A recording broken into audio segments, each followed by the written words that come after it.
One person says something's healthy, another person says something's unhealthy. One person says one workout's great, another person says that workout sucks. There's some truth in both. Seems like most people would say like being consistent can be really important. Now, how you do those things is where we get like more infighting. Diet culture, probably more so than anything, is where you really see it. People tend to get mad at each other. I also think there's maybe a little defense because I think that people think they know it. Lose weight, gain muscle. Sure, we all agree on that, but don't do it the way that guy says, because that's not good. Like if you were to type in, is ice cream good for me? Like you'd probably find some stuff where it would say like, it's not that bad for you. So I think the way that you ask a question can also really shape the answers that get thrown your way. You gripping there?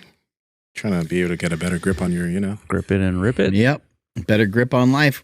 There we go. And everybody should have like finger extensors and grippers.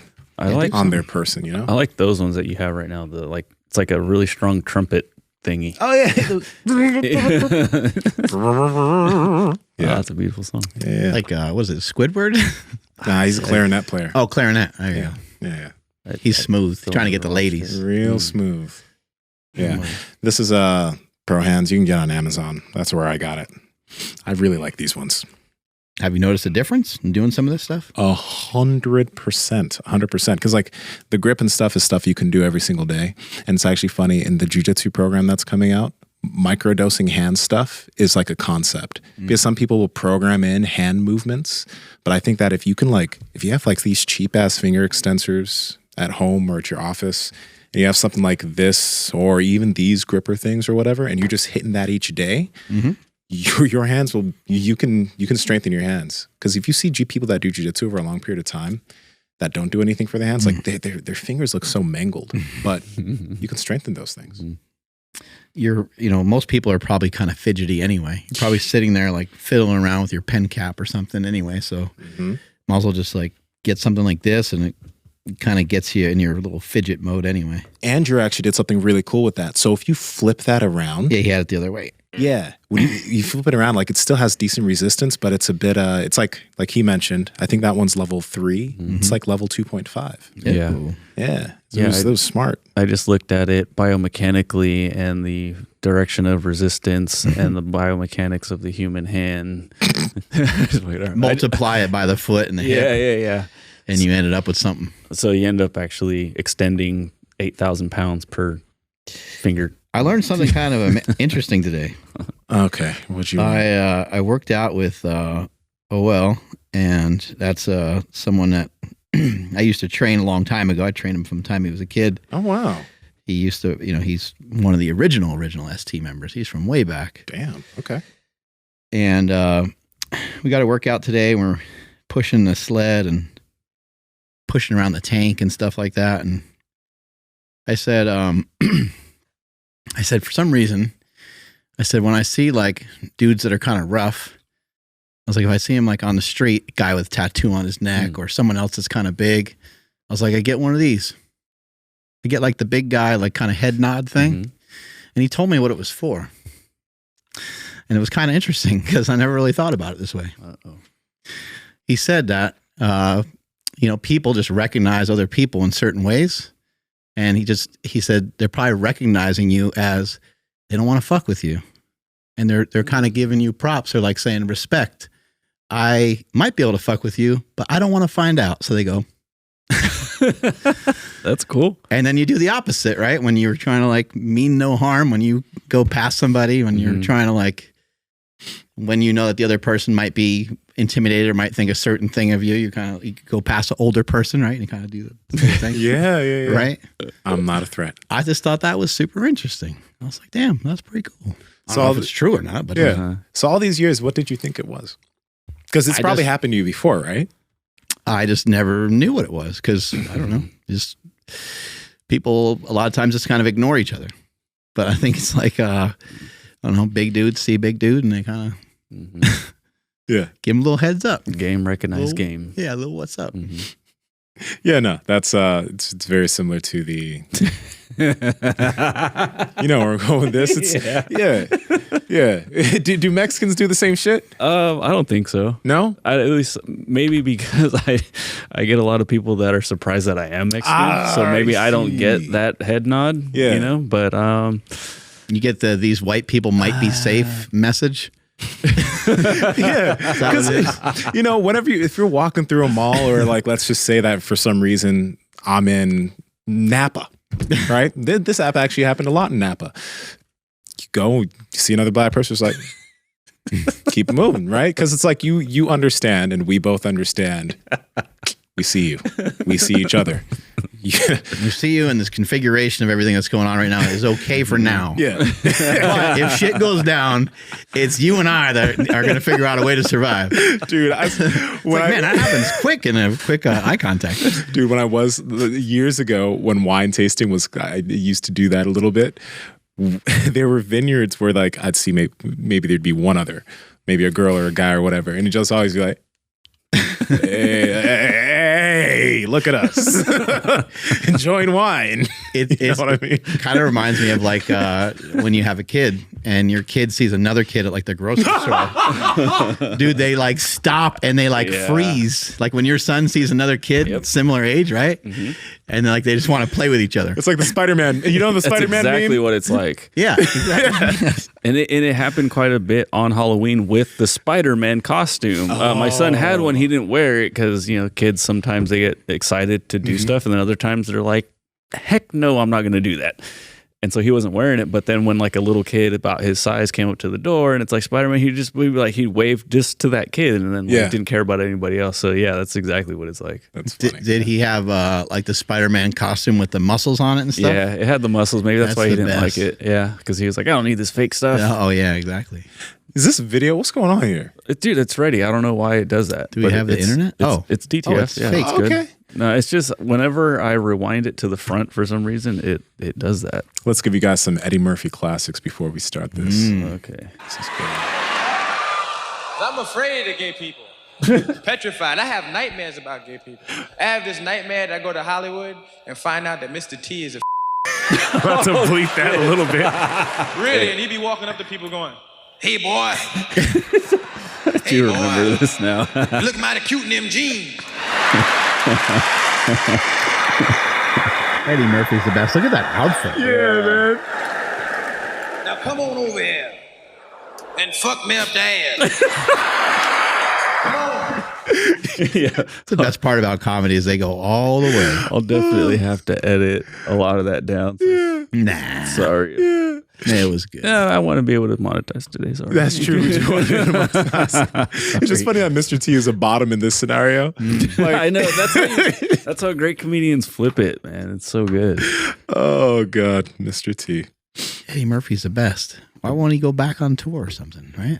Yeah, there were rumors that he was going to do another stand-up special on Netflix or something, but it never happened. Hopefully it happens before, Be sick. before he goes. He just killed everybody in it, right? And so he's like, I'm done. Yeah. Is it? I just make everybody so happy, though. I'm pretty sure he had a house in Sacramento. There was Right? like some Eddie Murphy, like everybody, there were people that were partying. I didn't party at this house, but my ex did. So there were people partying. Would you say your girl liked to party all the time? All the time? Is this a song? It's an Eddie Murphy song. Is that an Eddie Murphy song? It's his only song. Yeah, I think it's He might pretty have good. had a whole album. I don't know. Yeah, I know, but it's the only one that anybody can remember. Oh, right. Oh, shit. It's not good, but it's Wow. Okay. That's why- funny enough. like, sorry, yeah. my old ass couldn't. There were help it. people that were like partying at this Eddie Murphy mansion. Apparently, also there was a COVID thing where a bunch of people went to that house. Hell of people got COVID. It was the COVID party. I remember that was the COVID that. party at Eddie Murphy's house. That was his. Wow. That was his place. Yeah. Dang. He's a super spreader.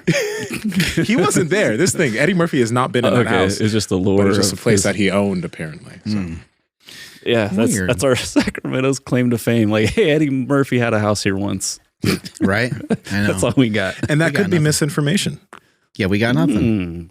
We don't have much. Yeah, I did a bunch of sled work today, though, and it felt amazing. that's cool. Forget how, there's just simple shit that you can do, like in a gym or at a gym. You don't even really need a gym for the sled, but I did the regular sled and I did the tank, and I just kind of did some backward walking, some forward walking, and I went outside the back of super training, and I went all the way down to the fence and all the way back, and it takes about 3 minutes. So It's 3 minutes of just straight work when you're pushing one way and then push back the other way. It's another 3 minutes. So it's hard. Which fence? What do you mean? I went all the way from the back door of the gym all the way to the fence of like whatever the hell where those like buses are or whatever. Oh, way over there. Got it. Yeah, Okay. yeah, exactly. So like the whole whatever. I don't know if that'd be like 100 yards or something. I don't know, 200, It's pretty 150 far. yards It's, maybe. It's over 100. If I had to pick a top 5 piece of equipment that I want, like I'm gonna own, a sled would be in there along with a kettlebell. All right. And I don't know what the other 3 would be, but a sled and a kettlebell would both be in there. Yeah, sled is just incredible. And when I was walking backwards, I was pulling, and then my legs were just getting killed. They were getting completely crushed. So I would intermittently like do like a little bit of row to sneak in like the tires moving a little further. But that tank is a real bitch. You know, you can put it on the different settings. For the last set, I put it on the easier setting where you move a lot faster, but then it's giving you whatever resistance you put into it. And that was a real bitch too. So I ran down in half the amount of time, but because you're moving faster, you're like even more out of breath. I was dying. It crushed me. Yeah. The other day we had, it was like 6 dudes, all law enforcement training here in the morning. It was really cool. I just kind of followed what they were planning on doing. And we actually did a circuit with the tank incorporated into it.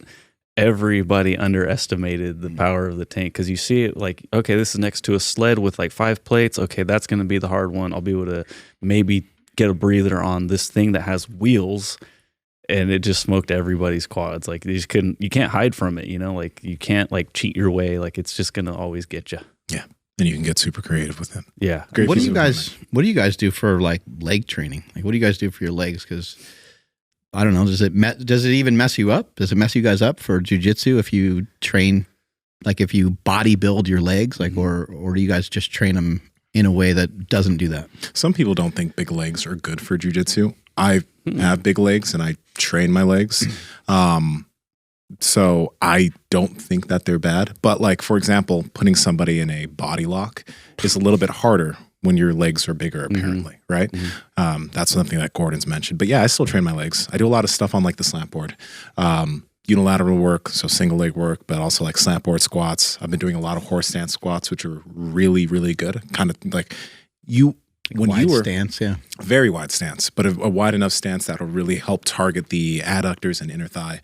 And like progressing that's been really solid because you can use the weight to push you deeper into your hips, and then pushing out of that, I think it's an underrated squat pattern. So when you would bodybuild, you would have a sensation multiple times in a workout where the muscle would fill up with blood. You would get like a pump, and then you would probably push a little bit beyond that, and you'd probably stay within some sort of rep range that allowed you to have good form. Like, what's the feeling that you're looking for now? Because you probably don't. I don't know if you want to even train the same way, or if you just simply do train the same way and do less sets. Like, how do you work it now? Well, the range of motion is really pushed now. Like I get deep into my knees with like almost everything that I do.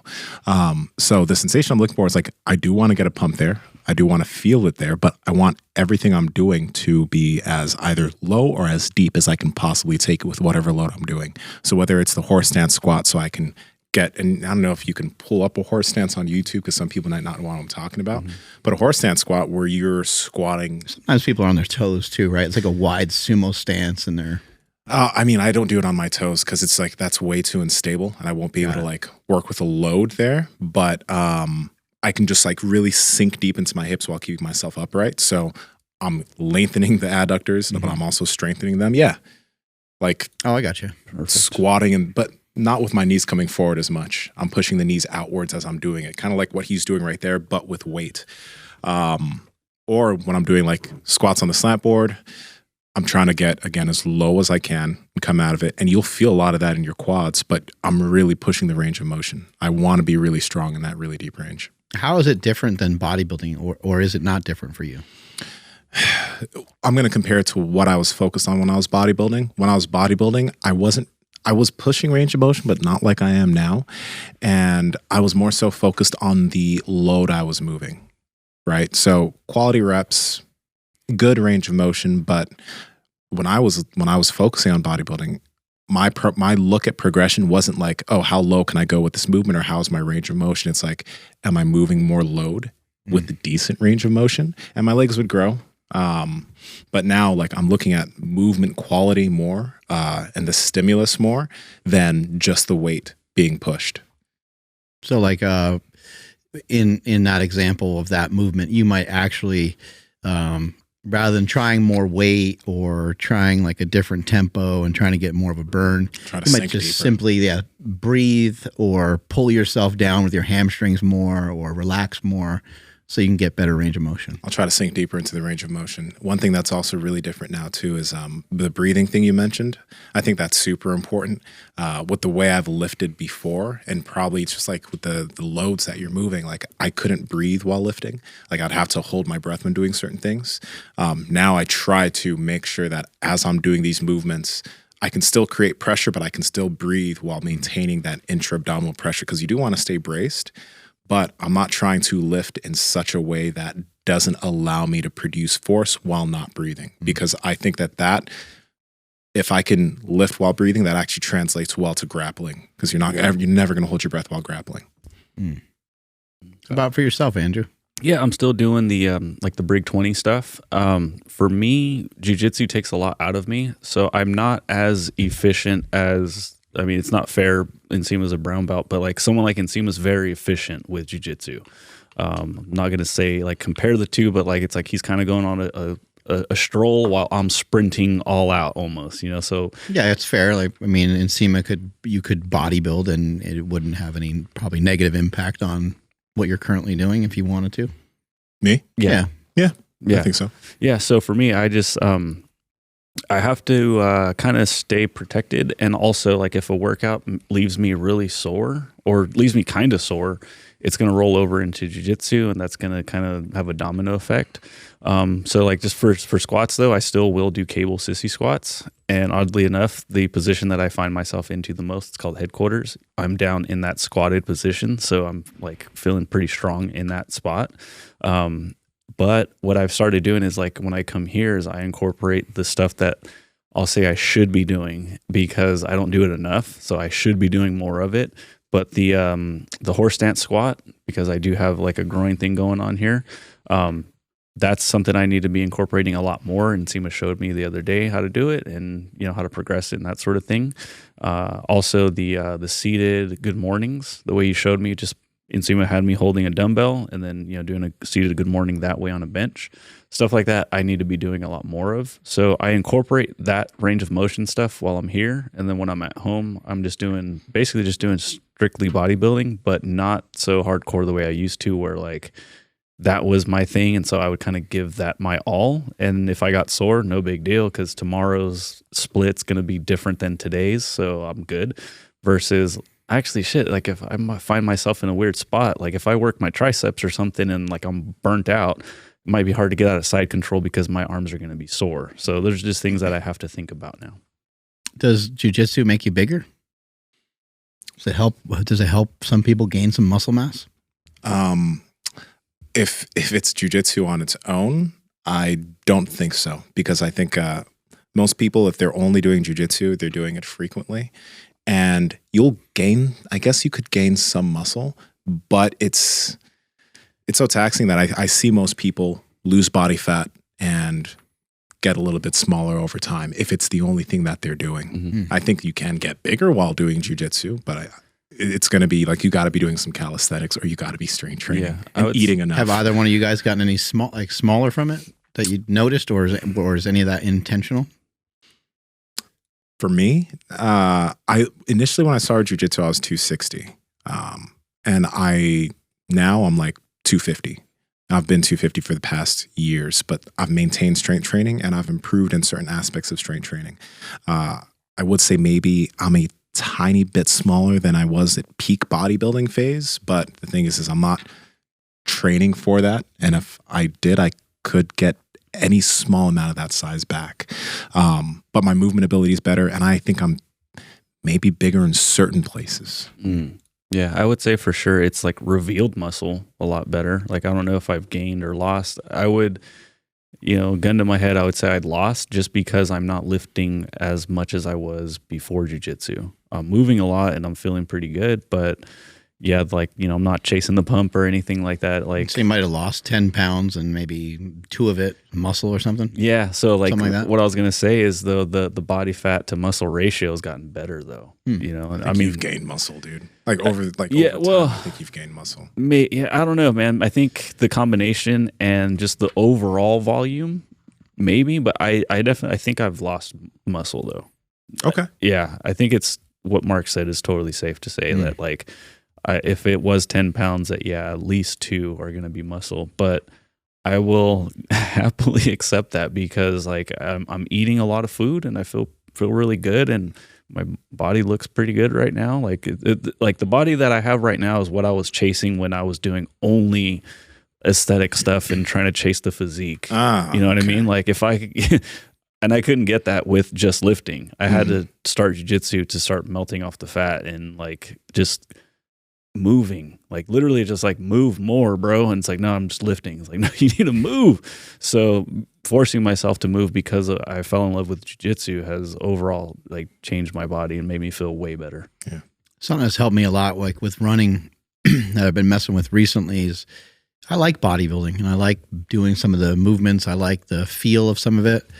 But I don't necessarily love like training to failure and like, just making crazy faces and like going all out and kind of getting yourself to points where you got to like make noise type thing. I don't mind training that way. It's fun sometimes, but it felt counterproductive with running. It felt like it cost me like almost too much energy sometimes. And so what I've been doing more recently is just having a shorter rest interval. And I end up getting to a very similar spot. So like I did like 8 sets of lat pull downs today.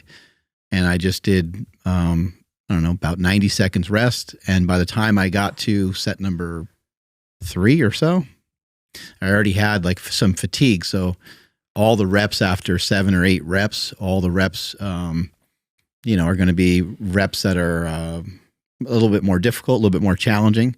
So I will get some soreness from that. And I will get hopefully I'll get some like hypertrophy from that without some of the negative impact of kind of just throwing your body into weird positions sometimes, as you might if you're trying to really go to failure and you're not just going to mechanical failure. And then also, it just seemed expensive from an energy perspective, whereas this doesn't seem as expensive. I don't exactly know what the difference is, but this feels way better. So then the same thing when I did some squats today. I did the belt squat. Did Matt Wenning's belt squat, messed around with that. And the reps were kind of in the range of like, let me move a lot. So I moved as much as I could, tried to touch the plates to the ground because the plates sometimes will hit the ground depending on how low you squat on that particular machine. And I was like kind of right in range with that. And I did like 4 sets. But it's interesting because in comparison to like, if I wanted to do like bodybuilding, I would just crush myself with that a little bit more normally. I would maybe do a couple extra reps. Maybe when it hurt, I would be like, okay, do another 4 or 5 reps. Whereas now I'm like, okay, I think I got the input that I needed. That was good movement. I kind of am doing the movement more for range of motion. I'm doing it more for knee health. I'm not necessarily trying to make like my hammies and my butt and my quads bigger. I just want them like functional and I want them to feel good. And so I got what I needed from it. Now I'm going to move on and do something else. Mm-hmm. But that's the thing, like you get what you need from it. And you know that you have other stuff that you have to actually perform with. You have to be able to perform on your runs, right? Mm-hmm. You have to be able to perform in jiu-jitsu. So yeah, buddy. You can like push yourself, but you can't kill yourself in the gym, because if you kill yourself in the gym, you won't be able to perform on your run or on the mats. And that's something to think about when you're strength training and doing another sport. Mm-hmm. Yeah, and just to reiterate, and if you want to say it better, but like what you said is like, if you're not doing the stuff that you should be doing in the gym when you're not on the mat, then you're not going to be on the mat in the next 10 years. So what you just said is like, yeah, you can't kill yourself in the gym, but you also cannot not be in the gym. Yeah. And so like, that's the stuff. So like all of this, whether it's the training or the food, because I treat them both the same, like, okay, Halloween, like cool. Like there's candy. okay, if I go nuts on the candy, I gotta wake up. Well, I'm going to wake up early in the morning to go train jiu-jitsu. So if I eat that shit right now, I'm probably gonna feel sick in the morning. That's gonna not be good for my performance. Yeah, dude. So I'm not gonna do that, right? So I'm training and eating for performance. And it's like the healthiest relationship I've ever had with food and training. Let me tell you this: high amounts of sugar don't do the body good, baby. Like I had such a bad headache, dog. Like those candy bars, I had candy like bar we're still talking about this. This is like a few episodes deep now, but like with I had withdrawals and shit. I had such bad headaches. Like, I haven't had headaches like that before, but I had such bad headaches. I had some weird achiness in like different parts of my body that I haven't felt in a minute. I'm like, I swear this isn't placebo. Like I just had a big dump of sugar from this fucking candy, and okay, I see why I don't do it. The morning after, and Nsima ate those candy bars. He's on the treadmill and he's running full blast, and he's in one of those Sweatsuits, full-on sweatsuits. I was like, holy shit! Gotta burn off the calories. Yeah. Yeah, and he was checking his watch the whole time. He's like, I'm not there yet. I got 50 more calories. Yeah. It's like, damn, man, he's taking this seriously. That's what champions do. That's what champions do. Yeah. It's a joke. Champ. It's a joke. Is it though? Yeah, it's a fucking I joke. don't know. Nah. Yeah, nah, it's a joke. All right. Power Project family, we talk about beef and meat all the time on the podcast. That's why we've partnered with Certified Piedmontese Beef. But did you know this? That 85% of all grass-fed, grass-finished beef in the United States is imported from other countries? 85%. Damn. But Certified Piedmontese is made in the U.S. of A. America. Fuck yeah. So go out and get some of the best tasting, some of the leanest, some of the best beef from Piedmontese. Andrew, how can they get it? Absolutely. So you guys can head over to cpbeef.com and at checkout enter promo code POWER to save 25% off your entire order. And if your order is $150 or more, you get free 2-day shipping. Again, cpbeef.com. Links to them down in the description as well as the podcast show notes. Fuck yeah. What's this clip we got here today? Misinformation. I got tons of that. Yeah, we're great at that. Is that a person? Yeah. Misinformation? You're a fucking dad, bro. And it is just funny because we did do like an everyday workout split podcast recently. And I think this is going to be an interesting video because it's like with in this space of like health, especially in nutrition and fitness, there's so many different amounts of information. One person says something's healthy, another person says something's unhealthy. One person says one workout's great, another person says that workout sucks. And people will believe one or the other when a lot of times it's like there's some truth in both, right? And it's just how you kind of apply it. Seems like most people are a fan of consistency, right? Like if we're looking for things that are like a through line with everybody, seems like most people would say like being consistent can be really important. I think with nutrition and exercise, I think an important thing to do is to treat them like a practice, to treat them like a martial art, where I'm sure you guys feel better and more competent in what you're doing than you did when you started. And I know for myself, I feel like in training and the nutrition side, I would say like the training side was way further ahead for years and years and years. I was like a black belt in training for a while. And then I was like a blue belt in the nutrition side. And then eventually the two start to kind of merge together. But it is a practice, and it is something that over time you can get better and better at. So I think, you know, if you kind of look at what everyone's trying to say online, it's really easy to point out like a lot of the differences that we have, but there is a common thread between consistency. It seems like most people are saying, hey, like do the best you can to get rid of processed foods for the general public. That's some good information. Yes, I understand that people can calculate it into their calories and they can have 10% of their diet be whatever food they want probably and make tremendous progress. But there are some kind of common themes, and there's most people seem to be a fan of some sort of resistance training of some kind. Most people seem to be a fan of some sort of consistency with some sort of cardiovascular training, 2-3 times a week of lifting, 2-3 times a week of some sort of cardiovascular thing. Now, how you do those things is where we get like more infighting. we get more people saying, you should power lift, you should bodybuild. No, it's got to be this way. No, you should do functional movements. You get more like infighting within that. And then diet culture, probably more so than anything, is where you really see it. Yeah. That's where you really see the divide and the separation. And people tend to get mad at each other. And I think that, I think sometimes when you're communicating to somebody about a diet, you're kind of telling them that they're lazy, they're dumb, you don't agree with their lifestyle. Oh man, you can't be eating that. Like, what are you doing? You can't be having you have a Coke every day? Like, what, dude, what are you doing? You can't be doing that. Like, that's not the way that it works. It's way too much sugar. I also think there's maybe a little defense on some of this stuff, because I think that people think they know it. I've seen this a lot in the weight room, especially when it comes to like trying to coach or train men and try to show dudes how to bench press. They think they got it. And the girls always progress so much faster because they would actually really listen to every detail. Oh, my hands go this way. Oh, my back goes that way. Oh, I go like this. Okay, cool. And the guys were like, oh, I forgot what you said. It's like, I told you 3 weeks ago, like, you're supposed to do it this way, but they're not really paying attention to like the kind of like minor details in there. So it's just it's like in our nature to have a lot of this polarity within all these different things that we talk about, but you see it the worst probably in the nutrition space. Mm-hmm. Yeah, because lose weight, gain muscle. Sure, we all agree on that, but don't do it the way that guy says, because that's not good. Like, what? Okay. Fitness, and why I believe that you should be training full body every day. Makes sense.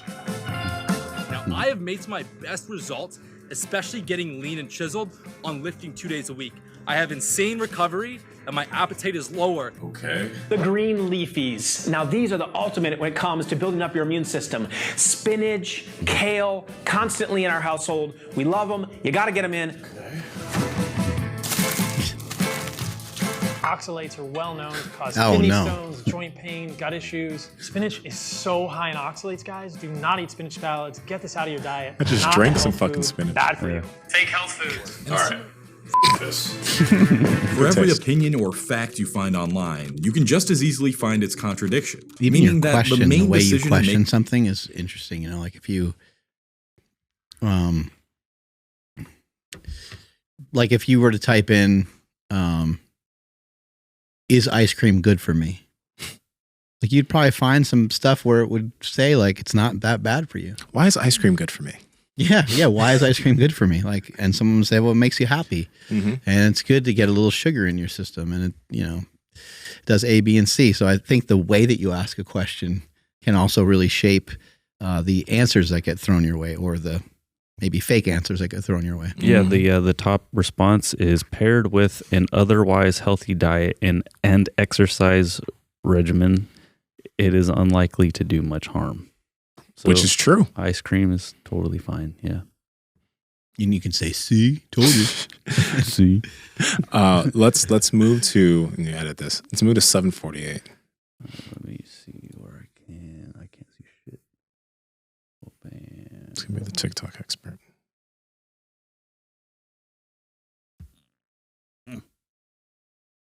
Okay, let me do this. 3, 2. Okay, I want you to do a little exercise with me. I want you to think of the last time you felt like you could really trust what a social media personality was saying. Maybe they were talking about a current trending topic, or trying to expose the government, or they tried to tell you why doing this one thing will improve your chances with girls by 350%. Do you have the image of them in your brain? Okay, here's my next question. Why did you decide to believe this person? Was it because they provided you trustworthy information in the past and that ended up being true, so now you trust them more? Or is it because they have real credentials and a background in what they're talking about? While these may be some of the reasons why you trust what your favorite content creators say, I think there's a deeper answer that you're not going to want to hear. Social media has allowed just about anyone with a camera, or even just a microphone, to give their opinions or what they consider to be as facts on any given topic, and have that piece of content potentially reach millions across the world. The problem is, we like to think that we have logical reasoning behind why we trust some people over others, but the reality is that how you judge a person's trustworthiness is based on very emotional bias. Pause this real quick. For instance, Let me ask you guys, because like we also consume information and we're learning from other people also. So when you guys are looking at something or someone or something, what makes you like, okay, I dig this, I'm going to try this out. What gives it that for you guys? I think I have to see somebody like kind of multiple times to start to get that feeling. I got to hear from them multiple times, maybe even check out their other platforms or hear them in some sort of longer format normally. It's hard to like figure out whether someone's giving you like truthful information in such a short period of time, especially like an edited reel where Gary Brecka comes to mind, the guy you kind of see him everywhere right now. He was the guy who helped Dana White that guy lose some weight and stuff like that. And you're hearing him say stuff about like methylation of vitamin B and these different things. And sometimes, just using him as a random example, sometimes when a message from somebody like that comes up, he might say 5, 6, 7 things that you may not have ever really heard of hardly any of them. But maybe there's like one thing that kind of makes sense in there. And because there's one thing that makes sense, you start to kind of believe almost everything else that he's saying. But for me, I tend to like look at that and say, I'm not really sure about that. I want to kick this around a little bit more. So I have like nerdy friends that I can like ask and I can double check and I can say, what do you think about this? And then somebody might say, oh, there'll be some truth to that. But I find the most confusing about social media is a lot of times when somebody makes a point, they make a lot of other points that are not super related to the point that they're making. And they'll use percentages, numbers, and like adjectives just to try to further explain away what they're trying to tell you. Like they're trying to sell you on not trying to necessarily sell you something, but they're trying to sell you like a message. And so sometimes they'll say like, oh, this has been known for years. This has been known for decades, but they don't have, it's like, you can't just say it's known for decades. It's been known by who for decades? Like, where is this information coming from? So it's helpful when someone in a longer format, when you see someone on a longer format and they start to reference that this came from like a study and this came from here, here, and here. And I think that's why at the moment people are so into like the science, but we know that the studies can be flawed themselves. And we know that sometimes some things that we have, especially when it comes to nutrition and diet, it's not even necessarily attached to real like hardcore data as it is attached to like surveys. And a survey is like fucking totally different than like an actual scientific study. So it's tough, man. It's tough to disseminate who's got good information and who doesn't. Yeah. When it comes to I think when it comes to like fitness stuff for me personally, one thing that you can fake muscle. And when I say you can fake muscle, I mean like whether it's someone who's like maybe they use PEDs or they have really good genetics, right? Like whatever they do could work. So what I pay attention to when it comes to like muscle gain and that type of stuff is like how long have they kind of been doing this and how are they functioning still? How are they moving? Bill Maeda is a person I think it's a great example that comes to mind. Mike O'Hearn is someone that comes to mind too. People can hate him and people can say he's on PEDs, but you look at how he's still lifting in his 50s and you're like, conceptually, this guy understands aspects of things that other people may not understand. The second thing that I kind of pay attention to when it comes to the physical stuff is like movement, how the example of how a person moves, because one thing you can't necessarily fake is movement. Yeah, someone can be maybe flexible or maybe they've been doing things for a long time, but if they move really well and they can do things like through impressive ranges of motion, I pay attention to aspects of what they do because I'm like, you can't just fake that. You know, you've obviously been working at this for a while. Practicing a long time, probably. And there are concepts that I can pay attention to that I can take from what you're doing. Like you can see it. Kador Ziani, you can see it. You saw him come in here. You saw how his feet look. You saw his abilities. And then you can be like, okay, what are your habits in terms of what you're doing?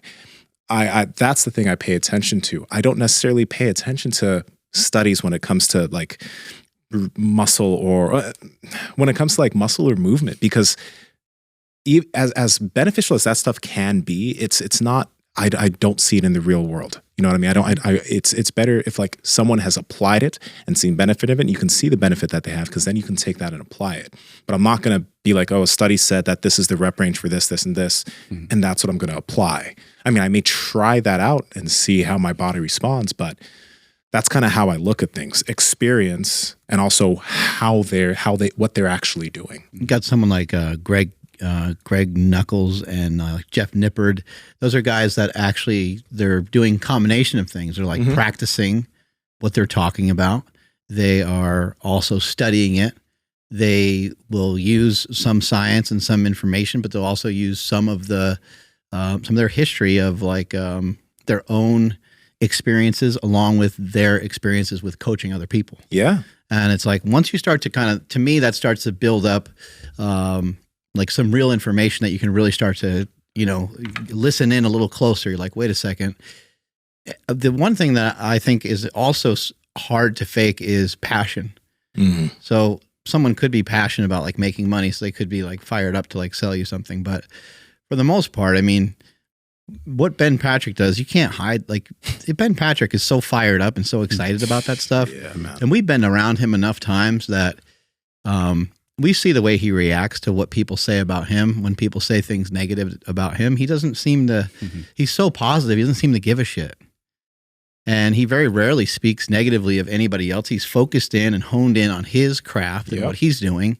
And then when any one of us mentions something to him, he's like, oh my God, that's great. I want to, I want to utilize that, or I want to try that. Or like, he's usually like a fan of it, or like, oh shit, I'm going to share that. I never thought of that way. Because Ben is extraordinary. He moves really well, and he can dunk a basketball like a motherfucker. He's also quite open-minded. That's what I'm saying. Yeah, he's open-minded. When we show him something that's maybe different or something that he hasn't thought of before, he's like, oh, that's cool. That's interesting. Maybe I'll think about sharing that with my community. I hate to sound like a broken record, but your sleep quality most likely sucks. Aww. It's one of the biggest things that we talk about on the podcast. So many guests have come on and talked about how sleep can help you stick to your diet, stick to your workout plan, lose body fat, gain muscle, all the good things that you're trying to do, but it's hard to do because you might be snoring. And if you're snoring, that's why we've partnered with Hostage Tape, which is mouth tape that you can put over your nose, your mouth, when you're asleep to help you stop snoring and breathe through your nose. But if you have been breathing through your nose this whole time while you've been sleeping, it's going to be a little bit difficult to get air through there. That's also why Hostage Tape has nose strips to help open up your nasal airways and make it easier to breathe through your nose when you're asleep.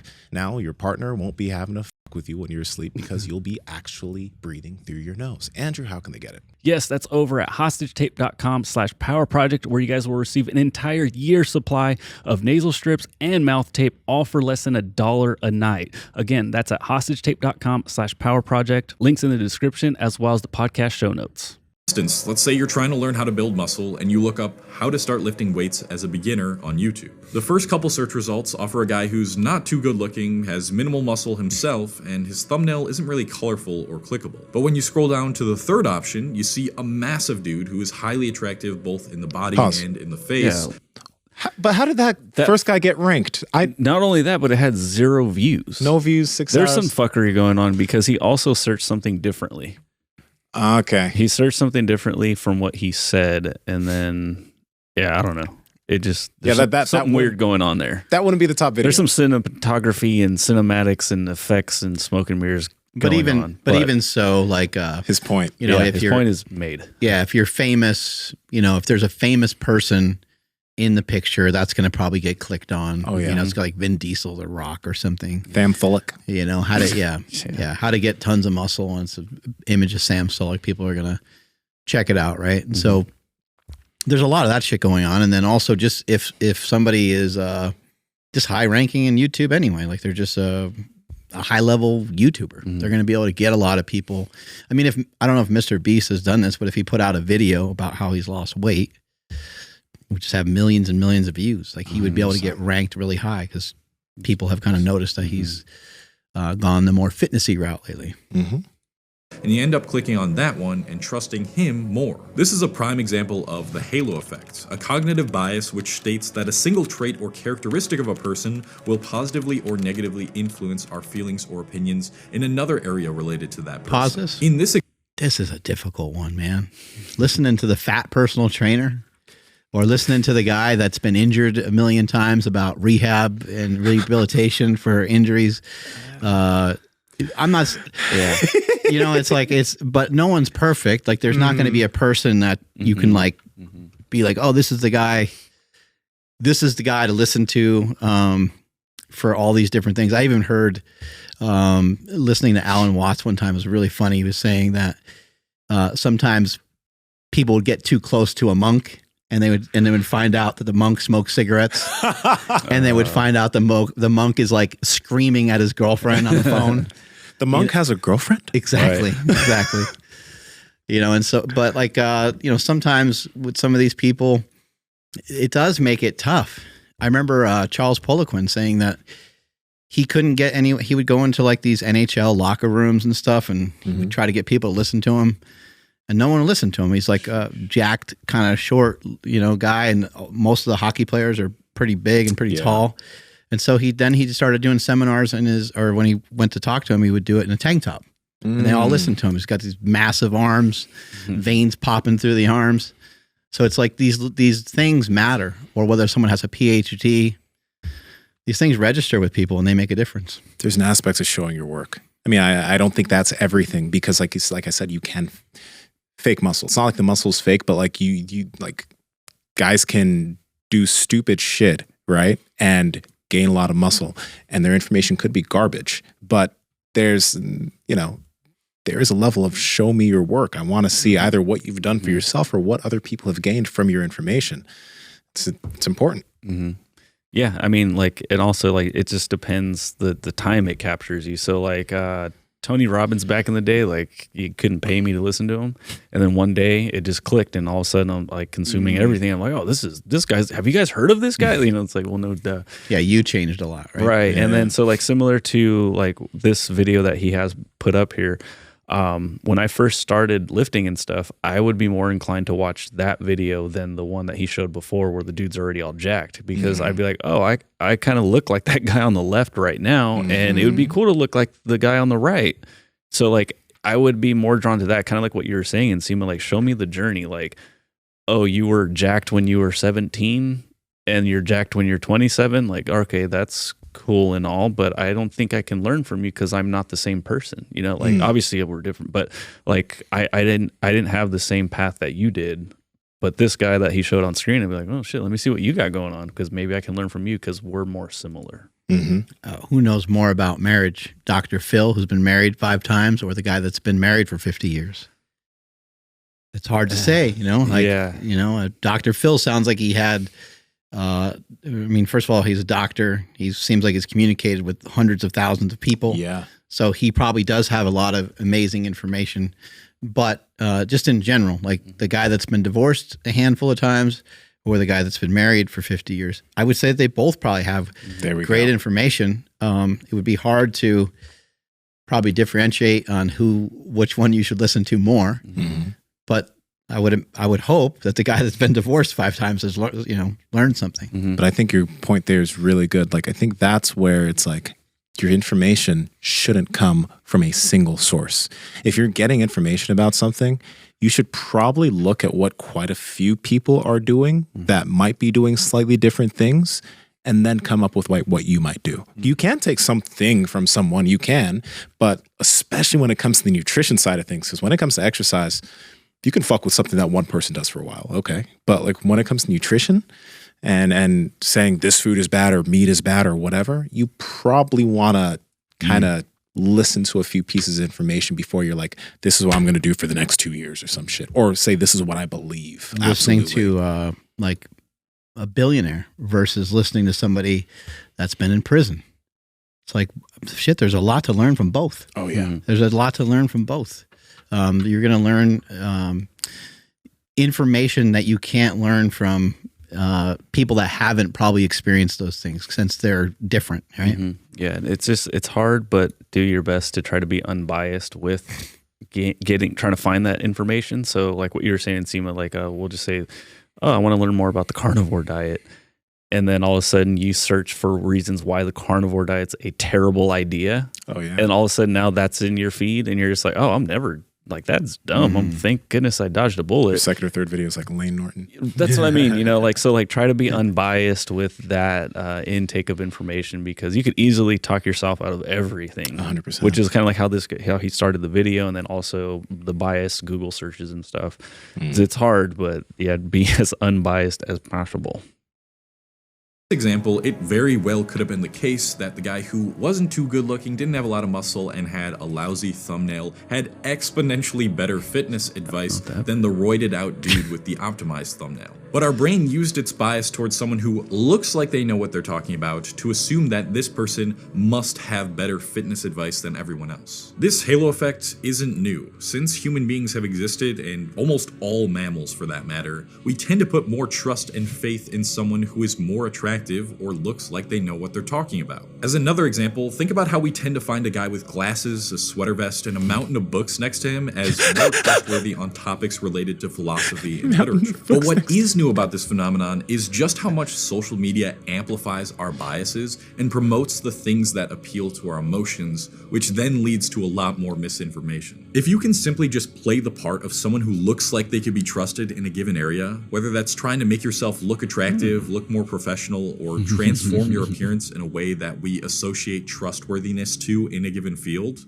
then you can become a leading source of information on the internet. And if you add in a superior ability to articulate your thoughts and talk with strong conviction and body language, then you can become even more believable. Kind of like what is going on right here? Oh, yeah. Look, most people don't want to use their brain really hard. They just want to convince themselves that what this person is saying is true. This parody of just how outrageous some of the misinformation that's spread online and how it's spread online is a funny example of this, though is obviously exaggerated. What did anteaters eat before ants existed? And what were they called if they didn't eat ants? Isn't that concerning? Simply just by speaking like you know what you're talking about, you can convince a lot of impressionable young people who aren't aware of how their biases are controlling their perception of truth that you're right. Then there's the emotional triggering aspect of it as well. There are tons of people online, but Twitter seems to be the biggest place for this, who will willingly spout and post misinformation simply because they know it will gain a lot of attention. They will misreport a current event or give an opinion that they might not even believe themselves. But it's the amount of time someone's like sent me something where I've like, and I look it up and it's like, this was actually, I was like, oh, fuck. Things get shared easily. It's always tough to be that guy that's like, we made up Santa Claus. Like, I'm sorry, like it's not real. Like, and they're like, no, but the thing I sent you said it's real. I'm like, but okay, here's why it's all fake. And then they're just like mad at you because you made the thing that they were excited about untrue. Yeah. But the chemtrails, dude. Hey, well, if we want to go down that rabbit hole, we can. That's my shit right there. You ready? Yeah. Ridiculous enough to get people engaging with the post, so it ends up going viral. Luckily, Twitter now has their community notes feature, which has been pretty useful in exposing how many tweets are just flat out lies, but even that isn't very effective sometimes. And the worst part about all of this is that you can convince yourself that whatever you're being presented with on social media the most must be the most true information. Internet bubbles aren't... It was interesting listening to Elon Musk. He was recently on Rogan. He was talking about X and acquiring Twitter and all that kind of stuff. And he was saying that it was pretty much just like a government run company. And it's kind of interesting to think about that because it's like United States run worldwide company. And a lot of biases and a lot of things were, edited and censored and individuals were censored and all those kinds of things. So it's fascinating that, nowadays we get stuff through our phone. We get a lot of information through our phone, but the filter at which that comes at us, sometimes it's like tailored for us or tailored towards some of our kind of biases that we've maybe shown in the past or shown previously. And it's, people are really worried about AI, but AI has been here for a long time. It's already running a lot of stuff. It's already running programs to get you the information that it thinks that you like, and it's there to kind of feed you information over and over again, to get you not so much like, I don't know so much about like it causing a big divide and you hating each other and all that kind of stuff, but it does seem that there are something at play that wants you to be addicted to this stuff and wants you to continually look at it for purposes of making money. Yeah, I do like that on X, that it does have the For You side, which is, man, it knows what's going to get you going. And then it has the For You side still, and it's just the people you follow, and it's just like a way more chill experience that's like not going to keep you up at night looking at aliens in Peru. There's a lot of fuckery. Like, for example, the Israel-Palestine thing going on. I sent you a picture because there's this lady that was making some stuff, but never mind. About the same bombing that happened, CNN posts Hamas, hundreds killed in Israeli strike on hospital in Gaza. And CNN said that could have been a Hamas misfire. Whereas the BBC said Israel just bombed the Anglican hospital in Gaza, as Israel did that bomb, not that it was Hamas misfire. So like CNN continues to post things about how this was done by like Hamas and Palestine, whereas another is like Israel did this bombing, and they're BBC, CNN, and there's another news source that says something somewhat different. But what actually happened was apparently it was what the BBC put forward. So it just shows how like news outlets are also skewed versus the type of information they'll put forward about something that's going on worldwide. And if your only source of information is CNN, like is my mom's and many people I know, then they're getting this one idea of like this about a worldwide phenomenon that's going on. And that whole thing is fucking complicated. But like it's a great example of how like media is going to skew your perception of something if it's the only thing you pay attention to. I think it's very hard if you grew up here in America, and I think it's tough to have it's not hard to have like compassion, but it's hard to like have a better like worldview of like how things are done in other countries. And when stuff came up with like the Ukraine and Russia, I'm like, I don't know anything. I'm sorry, I don't know anything about either one of those countries. All I know is like Rocky IV. You know what I mean? I know a couple people that are Russian. I know a couple people that are Ukrainian. I hear some people arguing. I hear some of this and some of that, but I have no idea what's true. I hear about the money our government's giving to the Ukraine and stuff, but I don't have any. I just don't know. And my main source of information, a lot of times, I love listening to Joe Rogan, but I'm also not going to fall into the trap of like believing everything that I hear on there. So when it comes to some of this kind of stuff, I'm like, I don't really know. I actually don't even know where to look. I don't even know where to begin to look to find out more information that I think would be unbiased when it comes to these wars and some of these things that are going on right now. There's that show. It's what's it called? Yeah, what is that? It's because I was just it's that one show. The dude. I know there's a few shows where there's like right side and left side. That's the one. Yeah. Whatever. It's called that show. It's fun. It's fun to listen. You know, I'll also say it's fun to listen to some shows where they just throw out, you know, they just kind of like the Podfather, like he just throws out stuff. He just kind of throws out like information, and maybe it is misinformation, but it's kind of fun to like listen to some of that and entertain it and say, holy shit, I wonder if that's true. That's actually really interesting. I'm going to like stew on that a bit and see if I can find out for myself. Or sometimes I just find some of these things fascinating.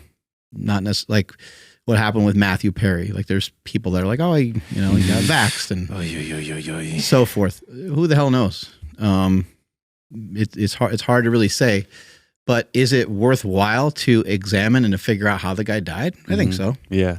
Yeah, there's just some weird stuff. I'm not laughing at his death. I'm laughing at like, because we were talking about like Twitter and stuff. I guess his last post, he just randomly put like 3 raspberries on a table, which is the same thing that somebody else did right before they drowned in a tub or something. Oh yeah, it was, or maybe I messed that up, but they were Cranberries, and the name of the group was the Cranberries. Oh, is that what it was? The lead singer of the Cranberries. I love the Cranberries. Oh, did she? Yeah, something like that. Oh, so there's like there's some weird things going on there.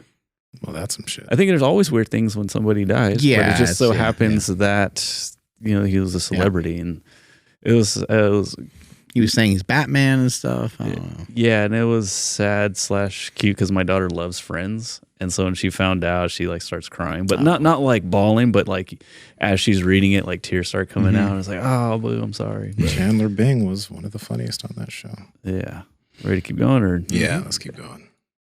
A concept I talked about in my Rise of NPCs video, but I didn't talk much about how it leads to a groupthink problem. It is true that most of the time, any social media platform is going to continue recommending you content that you are engaging with the most. So if you start getting into watching, say, self-improvement content, it's going to start recommending you videos that the majority of other people who are into self-improvement are watching. At least from my experience here on YouTube and what I can see my audience is watching in my analytics tab, self-improvement is consumed more by people who lean closer to the right side of the political spectrum and enjoy hearing red pill takes about women and the world. This subtly and deviously pushes you into a certain ideology and set of beliefs that you may have never even had. No, I have These are actually men that produce Into the same testosterone. stuff as you are watching and agreeing with it. You said these are just men that produce test? Yeah, have you ever heard of people saying that like if you were to inject liberals with testosterone, they would turn into Republicans? yeah, There might be some truth. I don't it know. definitely is. Who knows? That's just funny either way. I don't care. Probably like far left liberals. You know what I mean? Yeah, because Like, if anybody's that hardcore on anything, they could probably easily be swayed one way or the other. yeah. I would like be real. I would say that I'm somewhat liberal. I have some conservative views too, but I'm not far left. Nor am I even close to the far right. Right. So it's just like, it's a toughie. What I find interesting about like what he was saying here is like if you're into self-improvement and whatever this for red pill stuff, he's like that puts you in this ideology, and I'm like, no, I have free will. Like I have my own thoughts. You can't put me in this circle that fits me really well right now in this statement that you made. You know, like I'm just joking, but it's interesting that like, oh, the algorithm can easily identify who I am and like what I'm going to be into based off of finding personal development videos. Oh, 100%. You know, like but what I'm saying is like, no, I decided to be this way. I'm my own person, but the algorithm was like, nah, that you are that person because you did this, not because you decided. You know what I mean? And think about how angry people get when some of those beliefs, like maybe someone is like super red pill and then someone starts challenging some of their beliefs that they might have on dating, women, etc.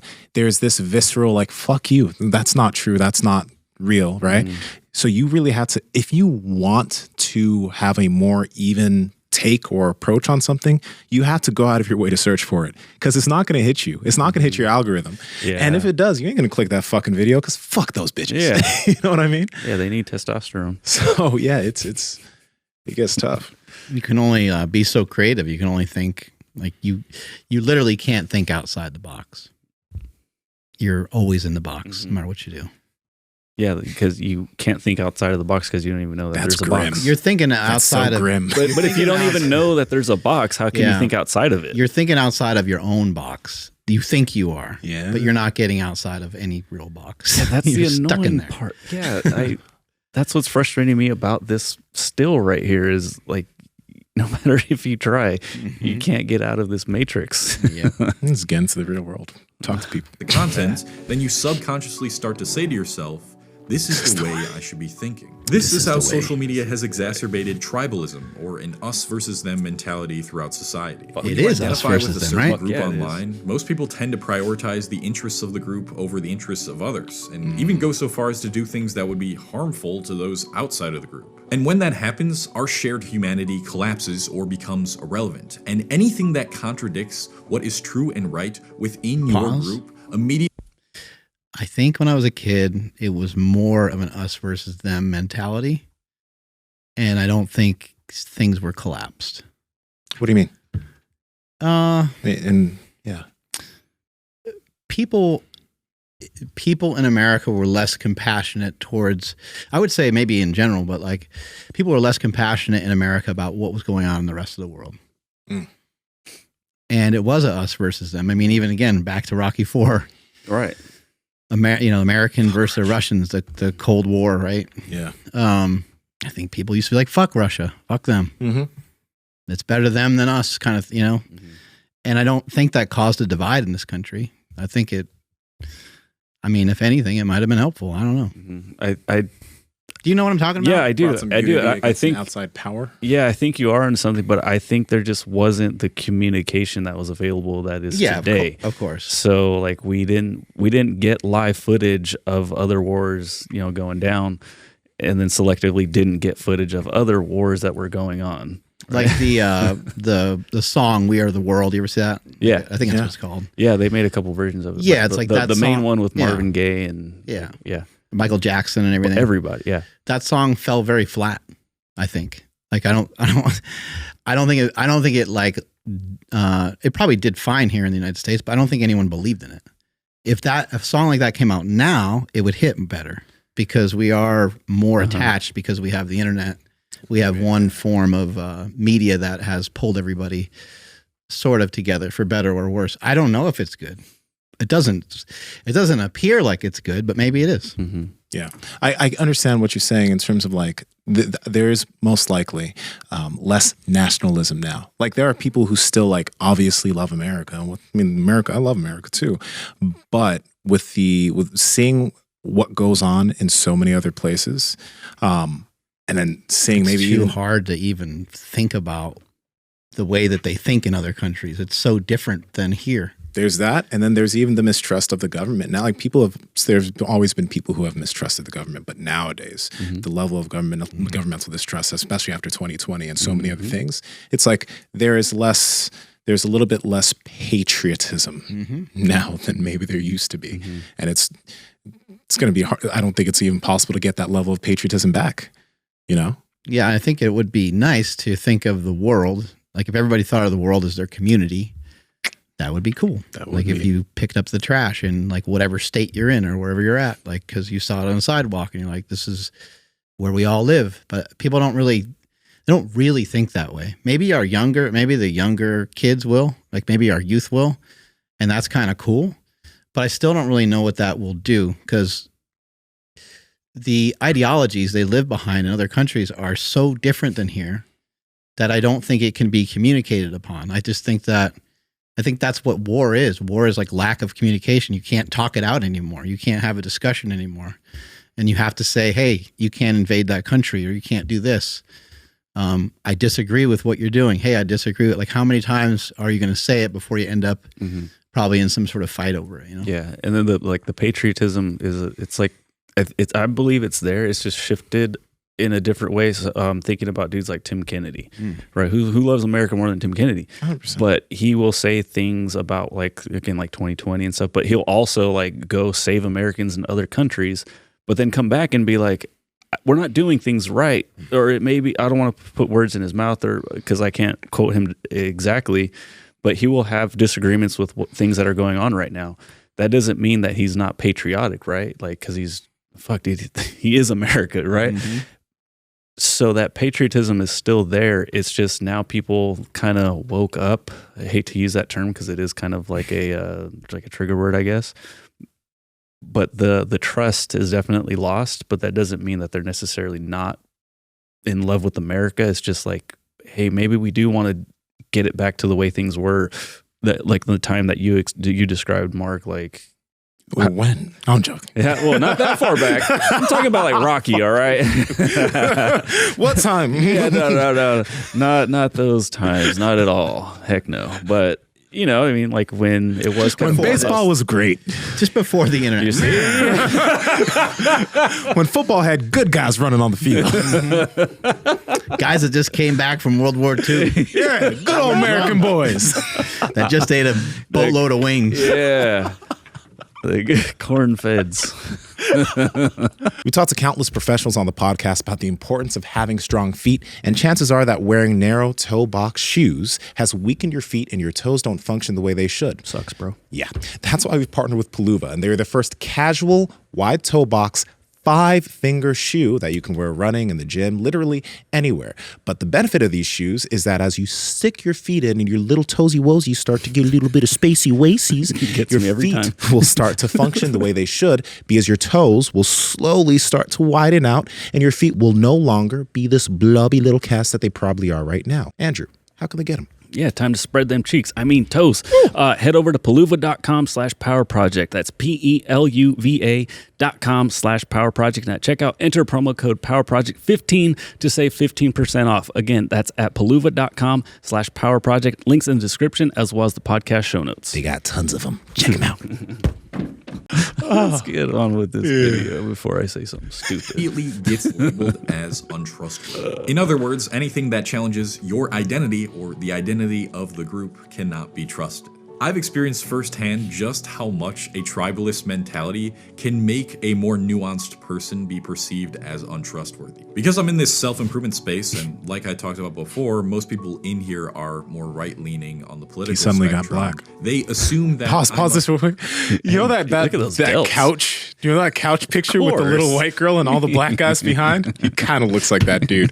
And those guys behind him kind of all have kind of nappy hair. Like it looks like he's behind a sea of black or in front of a sea of black men. I don't think that's very nice to be descriptive of their hair that way.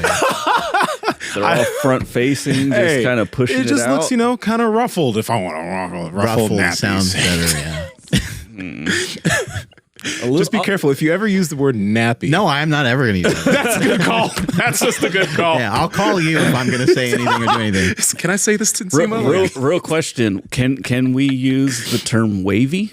Or is that still... That's a healthy term. Okay, cool. So their hair looks wavy. Wavy. You know what? Thank you, Andrew. Okay. I should have used wavy. I really should have used wavy. Because it insinuates kind of the same thing. Yeah. Without, It's positive. Wow. Is it positive? Wavy. That's a wavy-headed gentleman behind Oh, him. don't say wavy-headed. You can't. That makes it so bad.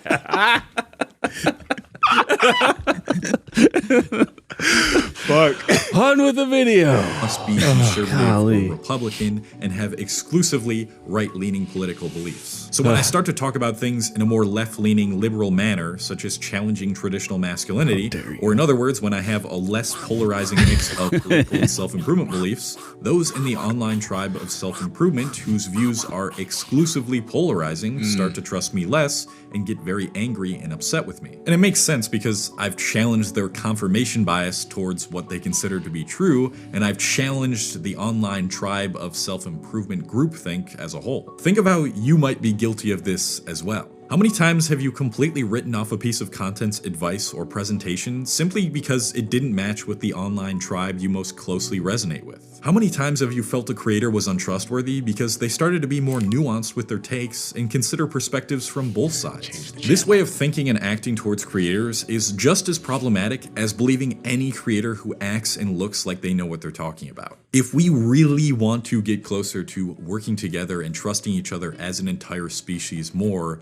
we must start to challenge the information that we're immediately presented with, as well as our biases towards things that we consider to be true. So here are some of the ways in which I have done so, to the best of my ability at least, and please do not click off the video here. This is where I'm actually going to give you actionable steps to do something to change these issues. Pause this real quick before we get to this. Is there anything that I think we overall, we share a pretty diverse amount of things, and we also follow a diverse amount of people. We've had those types of people on the podcast, but do you guys go out of your way to do that, to if there's something you really are behind, you go out of your way to find things that challenge that? I consume information. I listen to stuff that I don't really want to listen to, and I try to squeeze some information out of it, and I actually usually find that I get probably the best information that I get usually comes from that. Gotcha. Because in my circle, there's it seems like a lot of people are saying similar things. Mm-hmm. And then to get outside of that and hear different perspectives actually refreshing. But I will say it's like medicine that I don't like taking. I take it reluctantly, and I'm like, oh man, but I need this to kind of go to sleep. I'll take it. So it's been helpful. And then I'll just understand people better. Everyone's just trying to do the fucking best they can. Mm-hmm. And so you start to think that way, and you're like, this guy's not trying to hurt anybody. He's certainly not trying to hurt me. Mm-hmm. He's just giving information. I don't need to be mad about it. Mm-hmm. Yeah. Yeah. Especially when giving advice. If I don't know, tell my wife, you need, eat more protein, get your fat content somewhere, whatever. But if she says, I might want to try more like I can't even get the words out. That's how much against it I am. But a plant-based diet type of thing.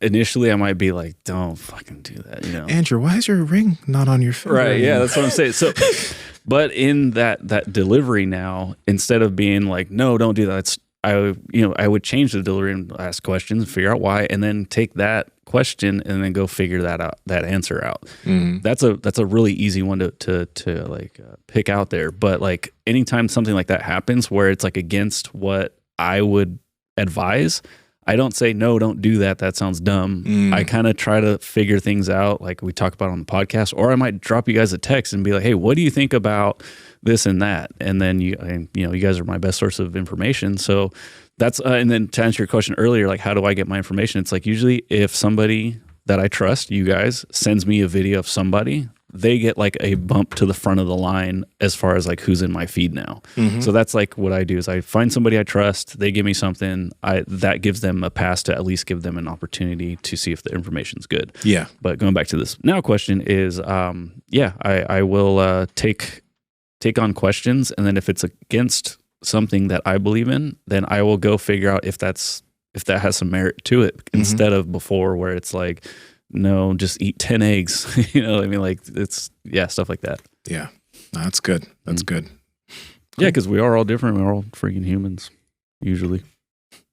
Keep cranking. Rule of thumb I use for finding the most accurate and truthful information is to never trust a single source and never rely on purely anecdotes when you can. Whether you look up a question you have about a topic you're interested in on Google, search it on social media, or just get fed a piece of content through the algorithm and it piques your interest enough to engage with it, do more research and look for more sources on the given topic. If you're searching for the truth on Google, it's usually in your best interest to just ignore the featured snippet entirely, probably go through like the entire first page of links and then come to a more sound conclusion about the truth you're trying to seek. I know it's extremely appealing to just watch a 60-second TikTok video on an issue that requires much more than 60 seconds to really grasp the situation or concept, but you need to actively remind yourself that there's probably much more to what you're being told here than you think. Before you decide to believe something as true that you've seen online or even in real life, put in the effort to see the complexities behind that truth prior to adopting it into your set of beliefs. The second rule I use is to check if I'm relying too heavily on biases when I start to agree with something. The most relevant biases for this video that I want to go over are confirmation bias, anchoring bias, and the availability heuristic. Confirmation bias is a tendency to only pay attention to information that confirms your current beliefs about issues and only follow people on social media who share your viewpoints. This is similar to what I was trying to describe when I was talking about internet bubbles and only believing what the tribe you are associated with believes. Anchoring bias is our tendency to be overly influenced by the first piece of information that we hear. For example, we tend to be overly influenced by our first impressions of people, which may not be an accurate representation of them at all, or we might get trapped into thinking that whatever first thing we learn about self-improvement, red pill, politics, or any subject is the most trustworthy and only way to think about these things. Social media has a great way of enhancing this anchoring bias problem as well, because once you click on that first video and get fed its claims,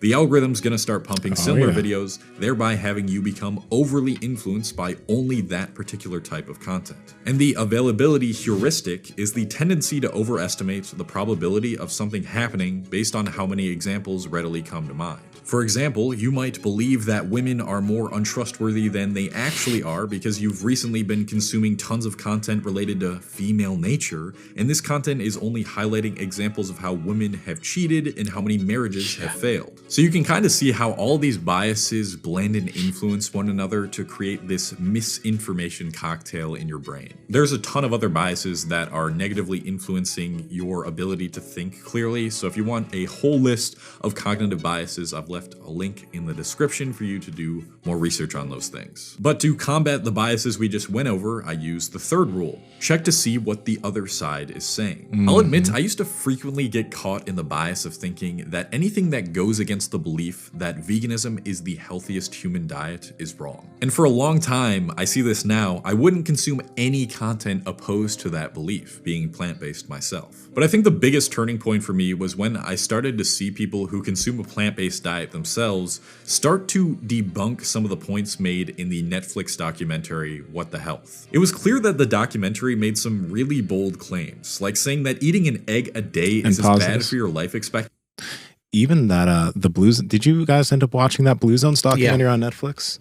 That documentary, although good, right? Because like you could see how the physical habits of these people, like they had community, they kept moving. These elderly people were, you saw that in Sardinia, you saw those women cooking and kneading dough with their hands. But the habits were really good. I love a lot of those people, But there was an overarching theme of plant-based, plant-based, plant-based. And then there was, what's his name on YouTube? He makes these videos. A lot of people left out details, in that movie. They left out some details of other countries that eat differently, but also have really amazing health outcomes, like Hong Kong, for example. I think Hong Kong has the highest. People live the longest in Hong Kong, and they eat tons and tons of meat. There's also Okinawa, because there's a video where this guy, he pretty much was talking about how I think it's what I've learned. He did a deep dive on because in the documentary they were showing how Okinawa was eating all these vegetables and stuff, but they also they eat a lot of meat. Right? And they totally left that out of the documentary. And if you only watch that documentary, you'd be like, all these places are totally plant-based, where no, he just kind of didn't talk about how much meat some of these people actually do eat. Right. So it's like, you gotta... He was picking and choosing what he wanted to leave in there. The old Ansel Keys. What's that? It was still a good doc, though. Yeah, it was still cool. But yeah, pick and chose. The Ansel Keys method. Right now, I know you're looking in the mirror. You're getting ready for your nephew's quinceañera. You have a long sleeve on that looks horrible and your pants don't fit right. That's why we partnered. I don't know why you're laughing. That's why we partnered with Viore Clothing. You see, this is the Boulevard shirt jacket. Fits great, stretchy, feels amazing. It's the best long sleeve in my closet. And one of the biggest things that we love about Viore is that they have clothes that you can wear to parties. They have clothes that you can wear in the gym. Like I said, your nephew's quinceañera. You can look great wherever you go if you step your fashion game up. Plus, this stuff feels like baby skin on your skin, which is kind of creepy, but at the same time, it's kind of nice and you know it. Andrew, where can they get it?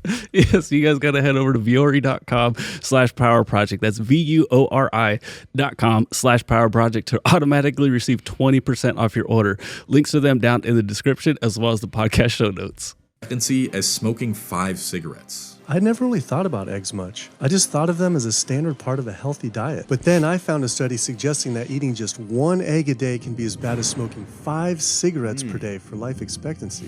This was later proven to be outdated information, and the documentary also cherry-picked several other studies. So that's when I started to say to myself, okay, there's obviously a ton of health benefits to eating a primarily plant-based diet, but that doesn't automatically mean that someone who is eating animal products is less healthy. The truth about diet is definitely somewhere in the middle there and is massively more complex than all animal foods are bad for you. Now, watch as I get attacked in the comments by strict carnivores because I go against their tribe's beliefs, and get attacked by strict vegans because I go against their tribe's beliefs. But apart from diet, I try to do this with my other beliefs and opinions as well. A great website for getting the most unbiased news specifically is All Media. They give you resources for current news topics from the left, right, and center of the political spectrum, so you can protect yourself from biased media and misinformation. It's always important to consider that your beliefs or way of living may not be the most morally and logically sound or accurate, and you should put in an effort to get perspectives from both sides of a given topic. From that, you can gain a more balanced view and not get so emotionally swayed by something that challenges your assumptions and ultimately your identity. I find it kind of interesting, when he was talking about the nutrition side of things. There's probably a lot of people that listened, and they were probably like open ears, and they were probably like listening to a lot of what he said. And then when he got towards the end and basically announced that he's vegan or vegetarian or whatever he is, there's probably a lot of people like, ugh. Probably like killed the whole show for them in some way. And I think it's a good idea to have like a more open mind to it.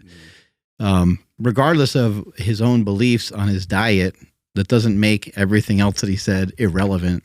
It doesn't make everything else he said, even if you disagree with him on the diet side of things, it doesn't mean that there wasn't good comments in there previously. The thing I did find interesting is, I'm not sure if he ever really mentioned this, but the thing that I look into the most is when I hear somebody really start to talk about something, if I think it's convincing, or there's even like some sort of hope that I think that this thing would work for me or work for other people, is I actually go and do it.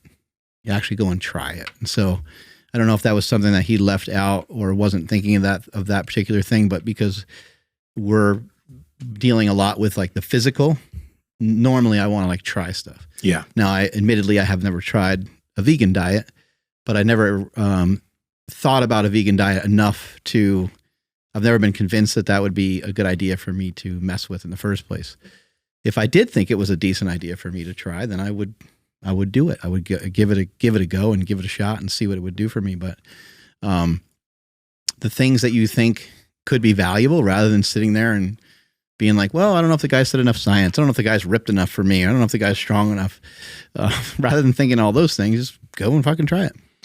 Because when somebody is talking about certain things and they have a lot of references and studies, kind of how you saw in the egg study there with cigarettes, there's a lot of studies, especially with the nutrition, that are just kind of fucked, that will make you, if you're someone who is plant-based, think that meat is horrible. And you could even listen to Paul Saladino and hear about all the ways that plants are killing you. But you could just be someone like myself and many other people that plants don't do shit negative. Like, I feel no negative effects by eating any types of fruits or vegetables. And if anything, I actually feel better when I do consume those things. So I do. I've never gotten them, never rid them from my diet.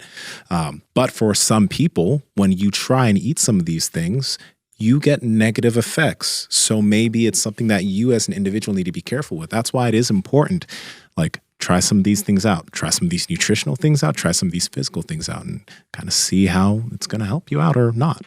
I do think also when he is talking about somebody primarily eating plants, what comes to mind is like what we teach here is for people to primarily eat protein. And if you kind of think about the two things and how they're more related than they are unrelated, they're related in the sense that protein just straight up by itself isn't really a lot of energy. It's not a lot of calories. It's not calorically dense, but it does have micronutrients in it. And vegetables are similar. Vegetables are something that can take up volume. They're not calorically dense, and it could really help somebody get through each and every day without overeating.